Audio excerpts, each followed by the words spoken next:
voir Jones qui vous indiquera et qui vous donnera tous les détails. Merci à toi de m'avoir rappelé. Voilà, nous allons passer à la parole de Dieu et on va ouvrir la Bible et nous allons lire un passage qui va nous servir d'introduction. Ce ne sera pas le passage sur lequel nous allons rester pour étudier la parole de Dieu, mais qui va nous servir d'introduction. Un passage que nous trouvons dans Matthieu au chapitre 21 et nous allons lire des versets 12 au verset 17. Matthieu 21, 12 à 17.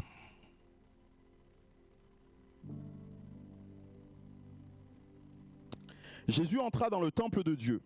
Il chassa tous ceux qui vendaient et qui achetaient dans le temple.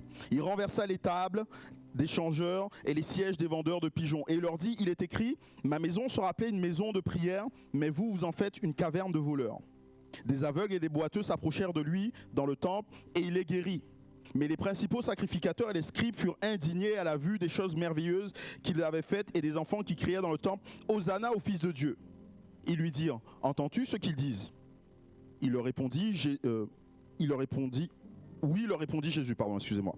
N'avez-vous jamais lu ces paroles ? Tu as tiré des louanges de la bouche des enfants et de ceux qui sont à la mamelle. Amen. On a là le privilège d'être dans un pays où partout où nous allons, quelle que soit la région où vous allez découvrir ou entendre parler d'une recette fameuse. Il y a toujours quelque part là des recettes dans notre pays, le terroir comme ça, des choses qui donnent des recettes que tout le monde connaît, que tout le monde fait, que toutes les familles font, mais elles sont jamais pareilles parce qu'en fait chacun a son petit ingrédient secret. Chacun a son petit truc qu'il met en plus que les autres ne font pas et qui donne un goût complètement différent. Et on peut avoir deux fois le même plat, il peut se ressembler comme deux gouttes d'eau, mais au final ne pas du tout être le même. Et si vous aviez été habitué avec un plat d'une certaine manière, on va vous en proposer un autre, tout de suite vous allez dire mais il manque quelque chose là. Il y a quelque chose qui ne va pas, il y a quelque chose qui devrait être et qui n'y est pas. Il y a toujours un ingrédient secret qui vient comme sublimer tout cela. Et ce dont je voudrais vous parler ce matin, c'est de cet ingrédient secret. Cet ingrédient qui, s'il n'est pas là, change, transforme tout le plat. S'il n'est pas là, retire toute sa saveur au plat. Et bien sûr, nous allons parler de l'Église. Et sans faire de mystère, l'ingrédient secret indispensable pour l'Église, c'est la prière. C'est quand même étonnant que Jésus soit rentré dans ce temple qui était normalement fait et constitué pour glorifier Dieu, ce temple qui, au fil des années, aurait dû servir à élever le nom du Seigneur, et Jésus n'a pas trouvé du tout cela en rentrant. Il a trouvé beaucoup de choses, il a trouvé beaucoup d'activités, il a trouvé beaucoup de vie, on pourrait le dire. Mais il rappellera, ma maison sera appelée une maison de prière. Ma maison sera appelée une maison de prière. L'Église est au cœur de sa mission quand elle prie. L'Église fait ce pourquoi elle a été créée lorsqu'elle est dans la prière. La prière ne doit pas être quelque chose occasionnel. La prière ne doit pas venir quand il y a des difficultés, quand il y a des moments compliqués. La prière doit faire partie de la vie de l'Église. Ça doit être le style de vie de l'Église. Et c'était d'ailleurs le style de vie de l'Église naissante, de l'Église du 1er siècle, de l'Église du livre des Actes. Et nous allons un instant nous arrêter sur des moments de la vie de l'Église des Actes. Et on va se rendre compte que la prière était au centre de tout cela. C'est ce qui a fait que l'Église des premiers siècles a été une Église qui a été conquérante, qui a été une Église qui a eu un impact sur le monde. Parce que la prière faisait partie de son style de vie. Paul dira quelques années plus tard, priez sans cesse. Mais avant même que Paul le dise, l'Église de Jérusalem vivait et expérimentait cela. Tout commençait par la prière. Tout était alimenté par la prière. Tout passait par la prière. La prière était au centre de toute chose. Ce que l'Église naissante, l'Église primitive, comme certains l'appellent, a accompli, a vécu, a vu, elle l'a fait par la prière. Et j'ai trouvé cette phrase d'un commentateur biblique, enfin deux phrases en particulier, et je vais vous les citer. La première, il nous a dit « La prière est l'atmosphère naturelle du peuple de Dieu et le contexte normal de l'activité divine. » Et une autre citation qui nous dit que la prière est ce tendon qui actionne le muscle de la toute-puissance de Dieu. Voilà ce qu'est la prière. Mais est-ce la réalité pour nous? Ça, c'est ce que Dieu voudrait. C'est ce que Dieu nous dit au travers de la parole. Mais est-ce ce que nous vivons? Lorsque nous voyons l'église du premier siècle, l'église des premiers temps, lorsqu'il y avait un problème, lorsqu'il y avait une difficulté, au lieu de se lamenter, au lieu de pleurer, au lieu de s'inquiéter, leur premier réflexe était la prière.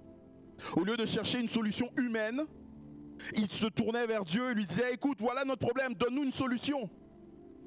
C'est ton histoire là, l'église, c'est pas la nôtre. C'est toi qui as dit que tu construirais l'église. Alors donne une solution, apporte une solution. Et on voit que l'église première passait un temps fou dans la prière. Ils y mettaient leur énergie.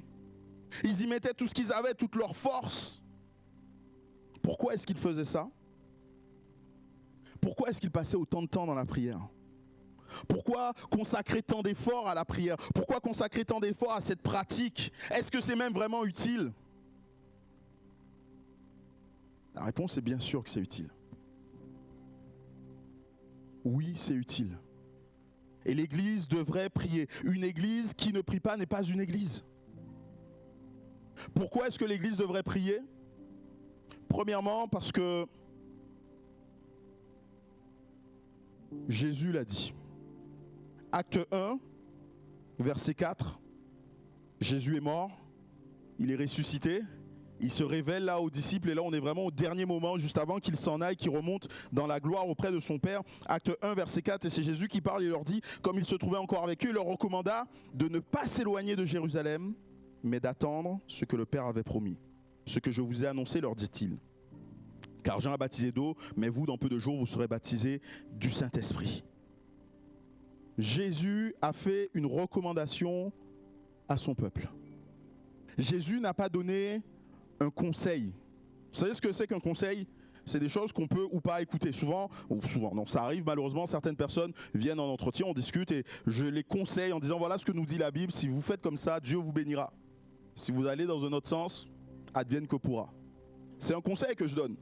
Je ne suis pas là pour contrôler la vie des gens, pour leur dire ce qu'ils ont à faire. Je conseille.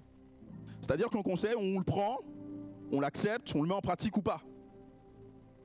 Jésus ici n'est pas en train de donner un conseil. Il nous a dit, il leur recommanda, il leur imposa, il leur commanda. Ce n'est pas du tout un conseil, c'est un ordre qu'il donne et son ordre, cette obligation, cette exigence, c'est attendez. Attendez.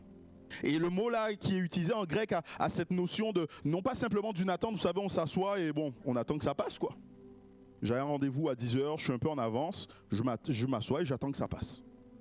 Non, il n'était pas du tout question de ce genre d'attente, mais il était question d'une attente structurée, d'une attente délibérée de recherche de Dieu. Ici, en fait, le mot attendez, le mot grec attendez, nous renvoie forcément à la prière. Quand Jésus leur dit attendez, les disciples comprennent que c'est la prière parce que quelques versets plus loin, il nous est dit, verset 14, tous d'un commun accord persévéraient dans la prière. Tout de suite, quand ils ont quitté le mont des Oliviers, lorsque Jésus leur a parlé et que Jésus est retourné aux cieux, ils ont tout de suite compris qu'il y avait une chose à faire, c'était se mettre en prière. Tous, d'un commun accord, persévéraient dans la prière. Tous persévéraient dans la prière. Il n'y a pas eu de débat. Vous savez, quand il y a beaucoup de personnes, on peut ne pas être d'accord. Là, quand on leur a dit, allez prier, ils ont fait une chose, ils ont été priés. Ils ne se sont pas posés 36 questions. La première chose qui leur est venue, la première chose qu'ils ont eu envie de faire, c'était de chercher Dieu. C'était de prier. Pour eux, la prière n'était plus une pratique stérile, quelque chose auquel il fallait s'adonner une contrainte, mais c'était un exercice de vie. Ils avaient découvert ce Jésus qui leur avait dit, et ils avaient posé cette question à Jésus, mais enseigne-nous à prier. Parce qu'ils voyaient bien que la vie de Jésus, la vie de prière de Jésus n'était pas juste des récitations monotones de paroles, mais c'était quelque chose de vivant, une relation intime avec le Père. Et là, parce que Jésus s'en est allé, ils ont compris que pour continuer à être en relation avec Jésus, ils ont besoin de la prière. Et ils se donnent tout entier à la prière. Ils prient et recherchent Dieu, recherchent sa présence. Ils prient d'un commun accord. Je ne sais pas si ça vous arrive, mais moi ça m'arrive assez régulièrement. J'ai des fois du mal à être d'accord avec moi pour prier. Je me dis, il faut que tu pries, mais bizarrement, j'ai pas envie. C'est difficile d'être d'accord avec moi-même pour prier. Mais là, la Bible nous dit que tous d'un commun accord. Et on sait qu'ils étaient au moins 120. Et tous là, d'un commun accord, comme un seul homme, se sont dit, nous devons prier. Et ils se sont tenus là dans la prière, tous ensemble. Ils avaient une seule vision, ils avaient un seul objectif. Quand ils se rassemblaient, ils se disaient pas, on va, même s'ils devaient certainement prendre les nouvelles des uns des autres, mais au bout d'un moment, ils disaient, bon, c'est bien, on a bien parlé là, maintenant on va prier. Notre but, notre objectif, c'est la prière. Tous d'un commun accord. Et nous est aussi dit, tous d'un commun accord, ils persévéraient dans la prière. Ils ont persévéré.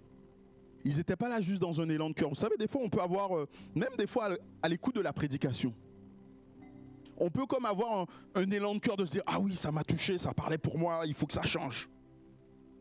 Il faut que je mette ça en pratique dans ma vie. Il faut que je fasse comme il a dit. Et 2 heures plus tard, on a oublié, on est passé à autre chose. Bon, 2 heures plus tard, j'exagère. 2, 3 jours, une semaine peut-être. C'est juste un petit élan de cœur à un moment donné. Mais là, ce n'était pas le cas pour eux. Ils ont persévéré, ils sont restés intègres dans ce qu'ils s'étaient dit. La prière était leur seul recours et ils s'y sont accrochés de toute leur force. Pourquoi ? Parce que Jésus l'avait dit et parce qu'ils voulaient tout simplement obéir à Jésus. Mais nous, on pourrait être tentés, et bien souvent, l'Église peut être tentée de faire autre chose que ce que Jésus a dit. Parce qu'on se dirait, oui, mais ça pourrait être pas mal. Mais si Jésus nous dit que nous avons besoin de la prière, ce dont nous avons indispensablement besoin, c'est de la prière, on ne pourra jamais remplacer la prière par quoi que ce soit. Et on va des fois faire des sacrifices. On va se dire, mais oui, mais je vais me saigner, je vais me donner les moyens de faire cela. Mais si ce n'est pas ce que Dieu te demande, ton sacrifice ne sert à rien. Ton sacrifice ne sert à rien. Dieu préfère l'obéissance au sacrifice. Vous connaissez ce verset ? Il préfère l'obéissance au sacrifice. Et ce qu'il va te demander, il ne va pas te demander autre chose que ce que lui a réclamé. Il ne va pas attendre de toi autre chose que ce que lui veut. Et ce qu'il veut, c'est que tu pries. Ce qu'il veut, c'est que tu t'approches de lui. Ce qu'il veut, c'est que l'Église soit sa maison de prière. Vous n'êtes pas convaincus, mais d'ici à la fin de la prédication, vous serez tous convaincus, ne vous inquiétez pas. L'obéissance vaut mieux que les sacrifices, bien-aimés. Donner de notre temps, donner de nos forces, donner de notre argent, si on n'obéit pas à Dieu, cela ne sert de rien.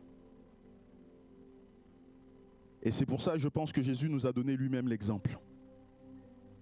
Quand vous lisez les Écritures, et notamment l'évangile de Luc, il nous est parlé de ce Jésus qui priait. Jésus, bien que Dieu, a pris le temps de prier, a pris le temps de se tenir dans la présence de Dieu. Il se levait très tôt le matin, il se retirait des foules et il allait dans les lieux déserts. Et là, seul avec son Père, il lui parlait. Alors qu'on cherche à le couronner, alors qu'on cherche à faire de lui un roi, il se retire et va prier. Lorsqu'il est dans des moments difficiles, que fait-il ? Il prie encore. Jésus avait une vie régulière, constante, totale dans la prière. Et nous sommes appelés à l'imiter.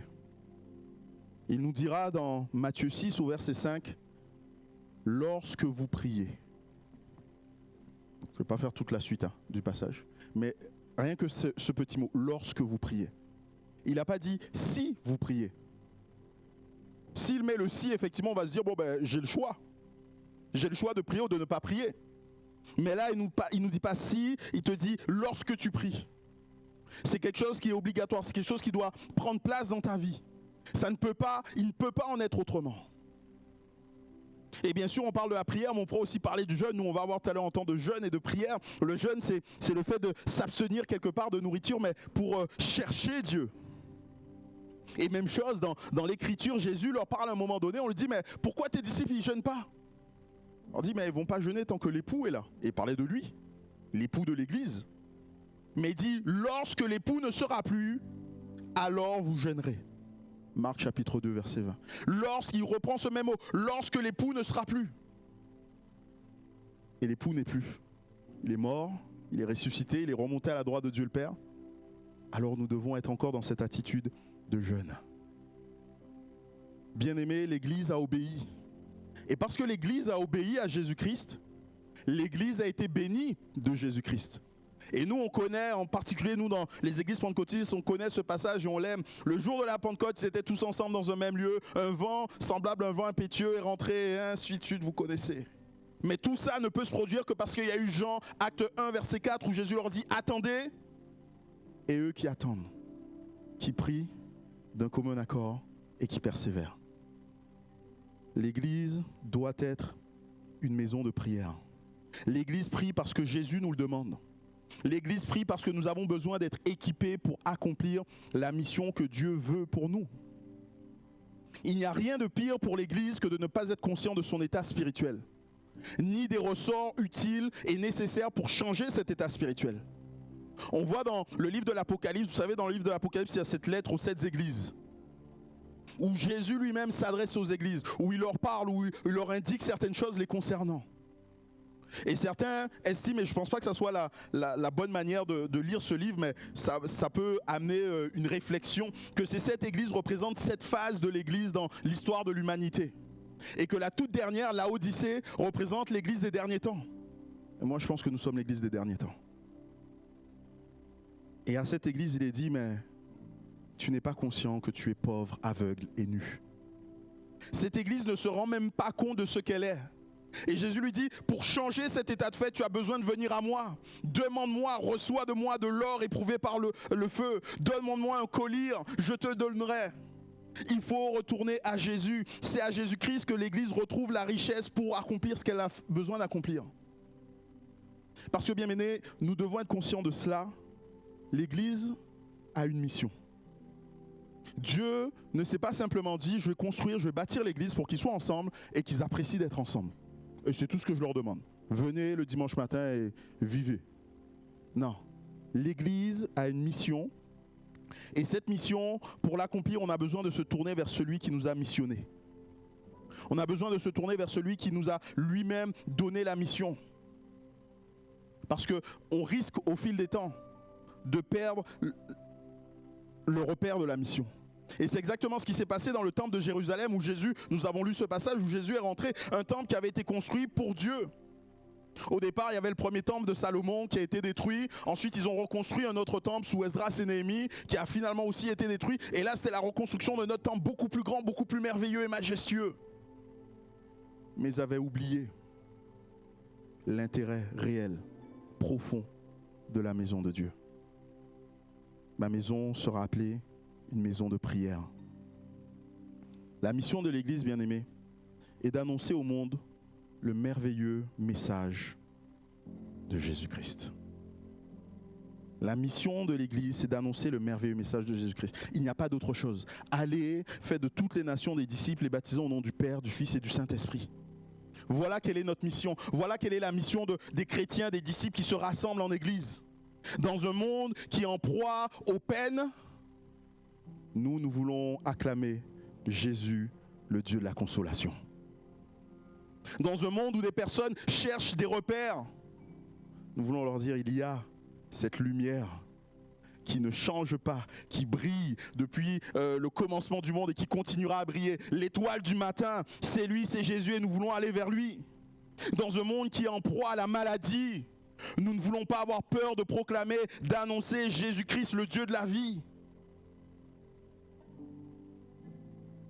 Dans un monde qui est en proie aux guerres, aux conflits, à la haine, nous voulons dire que Jésus est le prince de la paix. Dans un monde tout simplement en proie au péché, on veut dire Jésus est notre justice. Nous l'avons chanté tout à l'heure, comment être réconcilié, comment être pardonné, comment être purifié, comment être reçu ami de Dieu. Comment est-ce qu'un homme, nous, fini comme nous sommes, imparfait comme nous sommes, nous pouvons être dans la présence de Dieu? Tout simplement parce que Jésus-Christ a payé le prix pour nous. Voilà quelle est la mission de l'Église. Bien-aimés, croyez-vous au message de l'Église pour le monde?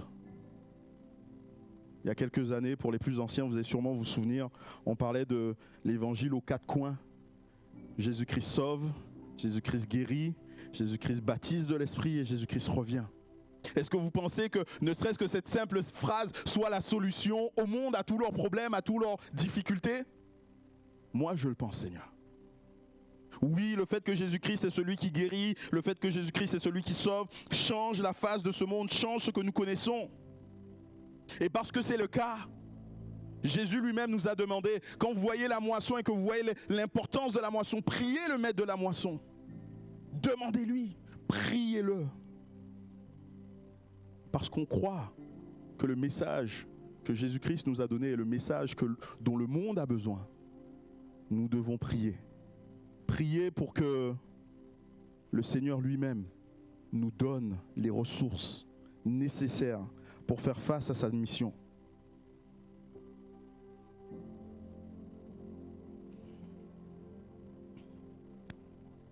L'église de Jérusalem sait quelle est la mission de Jésus.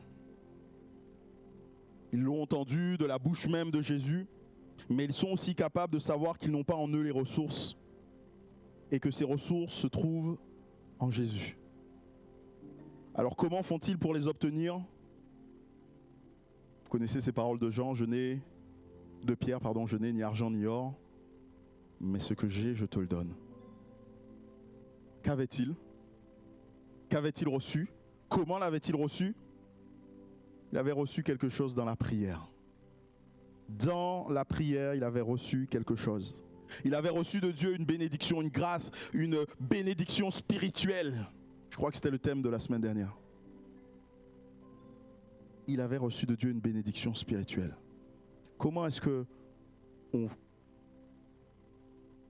reçoit les bénédictions spirituelles de Dieu? Quand on est là dans le domaine spirituel, on ne peut que spirituellement agir. On ne peut pas se dire, il suffit que je prenne quelque chose avec ma main. Non, c'est dans la prière, dans la manière de s'approcher de Dieu, de croire que les greniers de Dieu sont pleins. Nous sommes bénis de toutes sortes de bénédictions spirituelles dans les lieux célestes en Jésus-Christ. De toutes sortes de bénédictions spirituelles, bien-aimés. Croyez-vous que Dieu ait oublié quelque chose pour nous? Croyez-vous que Dieu ait oublié quelque chose pour l'Église?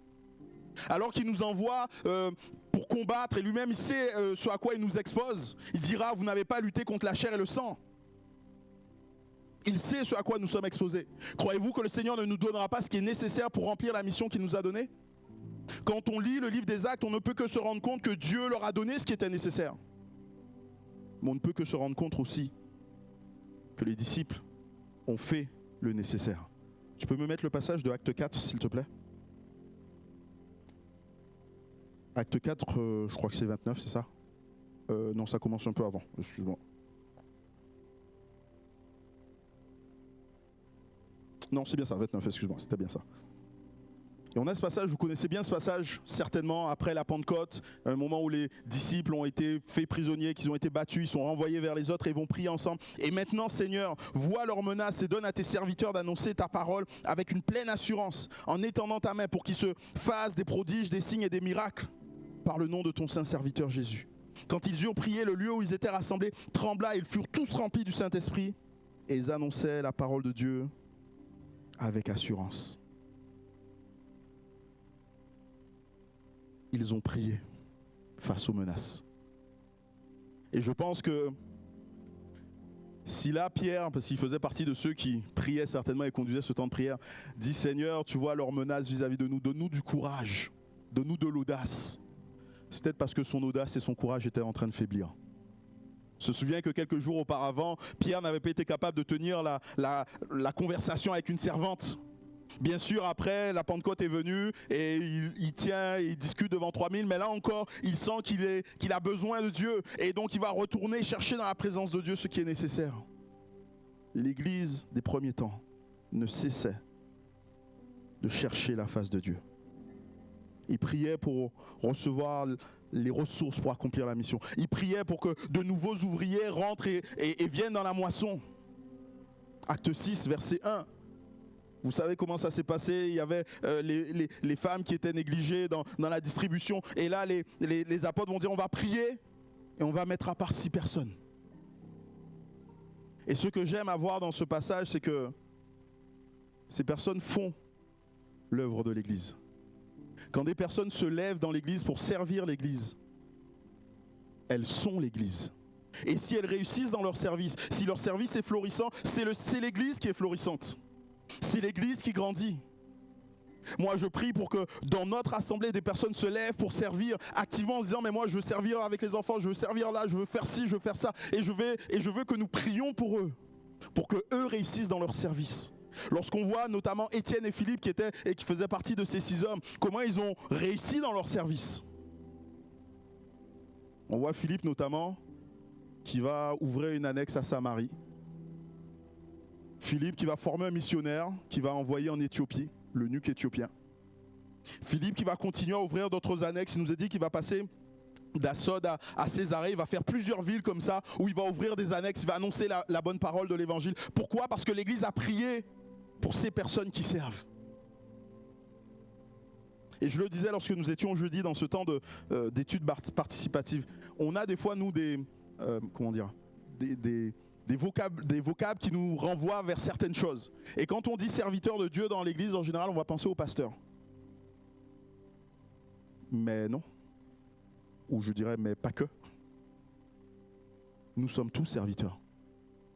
Vous êtes des serviteurs et des servantes de Dieu. Et l'église doit prier pour votre service. Mais encore faut-il servir, bien-aimés. Encore faut-il servir. Et moi, je suis persuadé que servant, le Seigneur ne manquera pas de bénir et d'étendre sa main. Mais pour que nous puissions vivre cela, il faut encore être une église qui prie. Si l'église ne prie pas, si la prière n'est pas au centre, nous on veut bien souvent vivre ce temps-là, vous savez, de Acte 4, les murs sont mis à trembler et tout, on se dit « Waouh, super !» Ok, mais pour qu'ils aient vécu ça, il a fallu la persécution avant. Nous, on voudrait être là dans Acte 2, le moment de la Pentecôte où le Saint-Esprit remplit les disciples, où des langues de feu se séparent. Ok, super.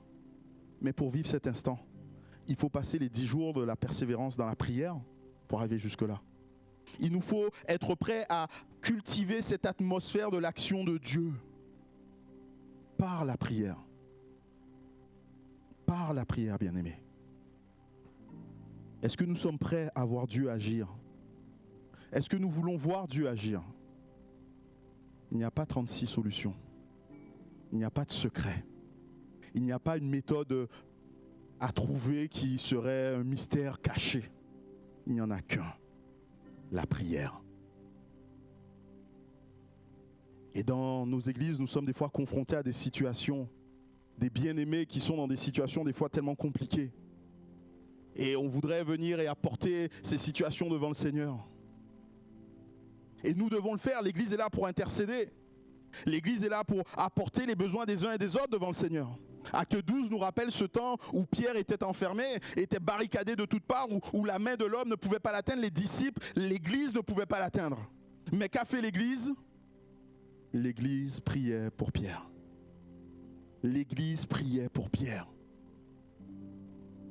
Alors qu'il était gardé dans la prison, alors que leurs mains ne pouvaient l'atteindre, alors qu'ils ne pouvaient lui parler. Ils se sont adressés à celui qui n'est pas limité, celui qui n'a pas de problème, celui qu'aucune porte n'arrête, qu'aucun mur ne peut empêcher de franchir. Ils se sont adressés à Dieu. Ils ont prié Dieu.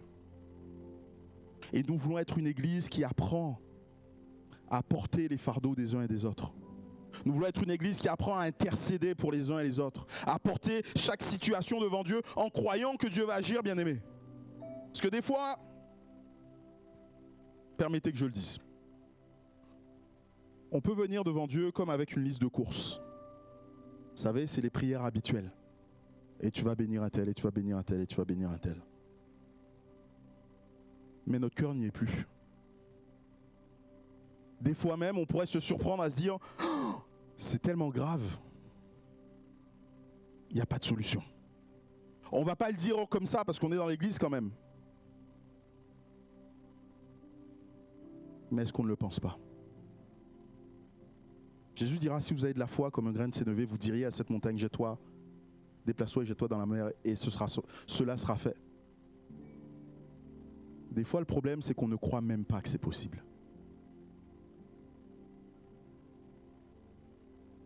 Et j'ai presque envie de dire, tant mieux que ça ne soit pas possible humainement. Parce que quand Dieu va agir, cela ne laissera pas de place au doute. Tant tant que l'homme peut agir, on pourrait se dire, ah oui, bon, c'est juste une coïncidence. Mais quand l'homme ne peut rien y faire, lorsque seule la main de Dieu peut agir, gloire te soit rendue, Seigneur. Parce que tu vas agir, tu vas manifester ta gloire d'une manière qui dépasse notre intelligence. Mais tu vas le faire. Et nous voulons apprendre à prier pour les besoins de nos bien-aimés. Nous voulons apprendre à louer Dieu pour ce qu'il fait. Toujours dans le livre des Actes, au chapitre 11, c'est verset 18, c'est le moment où Paul va revenir, Pierre va revenir et va expliquer aux autres disciples rassemblés ce qu'il a vécu dans la maison de Corneille. Et comment il a vu que Dieu est capable de sauver encore des personnes, même des personnes qui sont extérieures à Israël, qui va même les baptiser dans l'esprit. Et il nous a dit qu'entendant les œuvres de Dieu, ils ont glorifié Dieu. Bien-aimés, nous voulons être une église qui apprend aussi à rendre la gloire à Dieu. Nous voulons bien sûr prier pour que Dieu agisse, que Dieu fasse des choses qui dépassent l'entendement humain, parce qu'il est Dieu. Mais nous voulons toujours lui rendre la gloire à lui seul. Ça, c'est le meilleur moyen pour nous de rester humbles et dépendants de Dieu. Parce qu'on pourrait avoir la tendance de croire que certaines choses pourraient venir de nous. Mais rien ne vient de nous. Nous sommes juste des créatures imparfaites, mauvaises, au possible, à qui Dieu fait la grâce de les utiliser, qu'ils soient comme un canal. Quelle grâce Dieu nous fait de pouvoir être un canal de bénédiction. Canal de bénédiction pour ceux qui nous entourent, un canal de bénédiction pour ceux qui en ont besoin. Un canal de bénédiction pour nos familles. Mais ça commence par la prière. L'église doit être une maison de prière. L'église est aussi celle qui prie pour chercher la direction de Dieu. La mission, ce n'est pas la nôtre.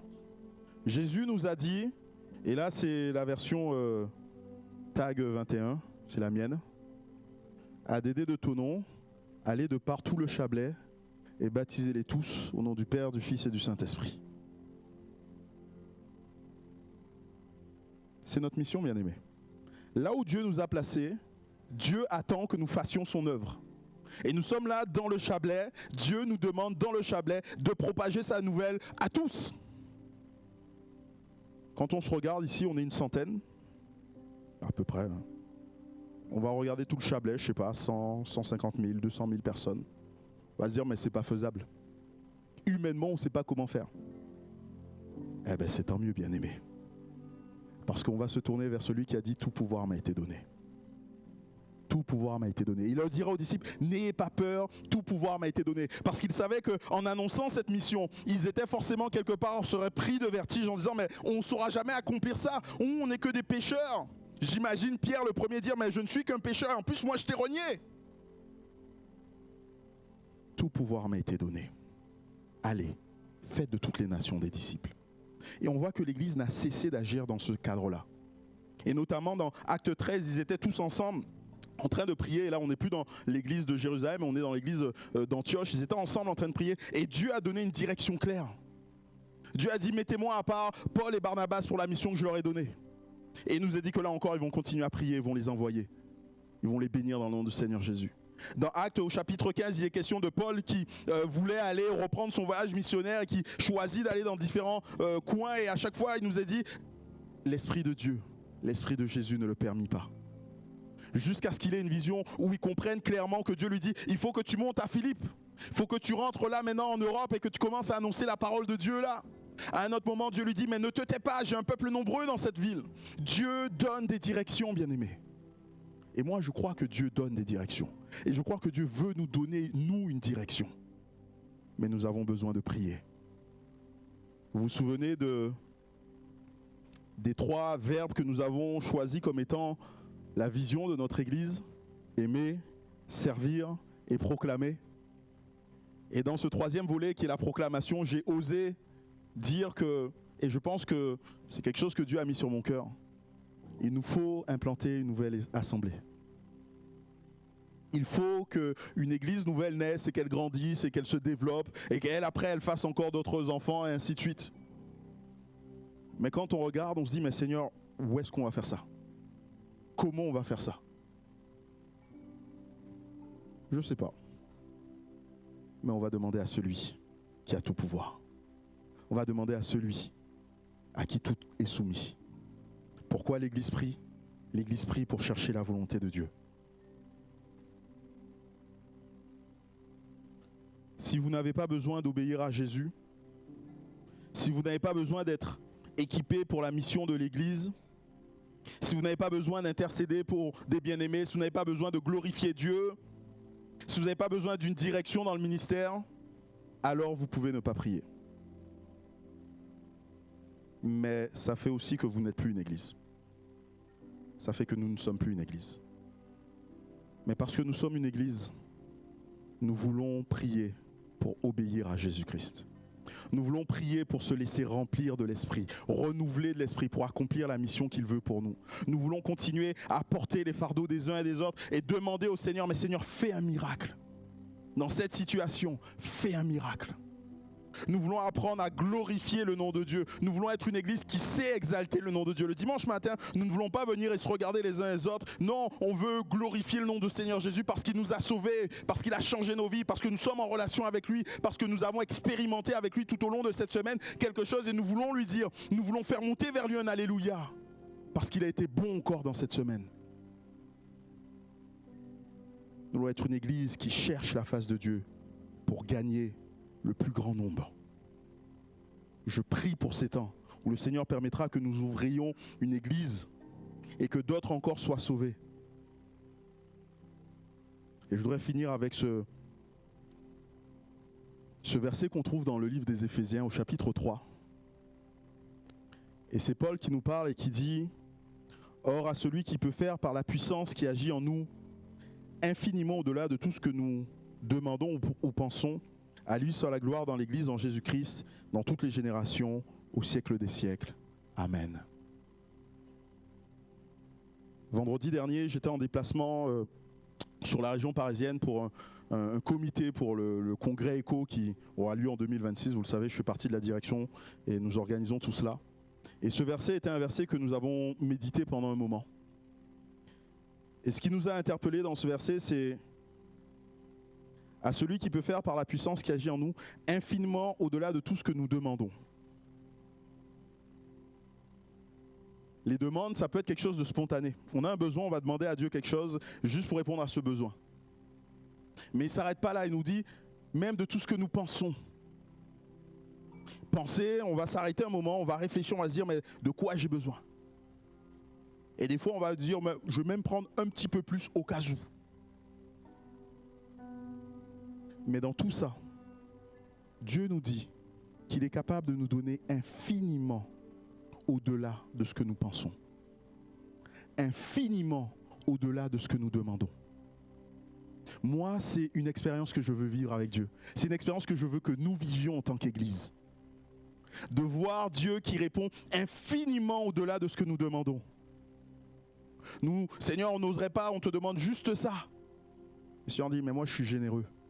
Je vous donne avec abondance. Seigneur, nous, on ne te demande pas grand-chose. Viens juste sauver ceux qui sont là autour de nous. Seigneur dit, mais moi, je suis celui qui est généreux et je veux sauver tout le Chablais. Seigneur, on ne te demande pas grand-chose. Viens juste baptiser dans le Saint-Esprit. Mais moi, je ne veux pas simplement me contenter de vous remplir de l'Esprit. Je veux aussi déposer dans vos cœurs les dons. Je veux encore vous utiliser pour ma gloire. Moi, je crois que Dieu veut faire infiniment au-delà de ce que nous pensons. Mais ça commence par la prière. Ma maison sera appelée une maison de prière. Alors on va, comme je l'avais dit en commençant, tout de suite rentrer dans ce temps de jeûne et prière. Et peut-être vous n'avez pas prévu de rester dans le temps de jeûne et prière. Il n'y a aucun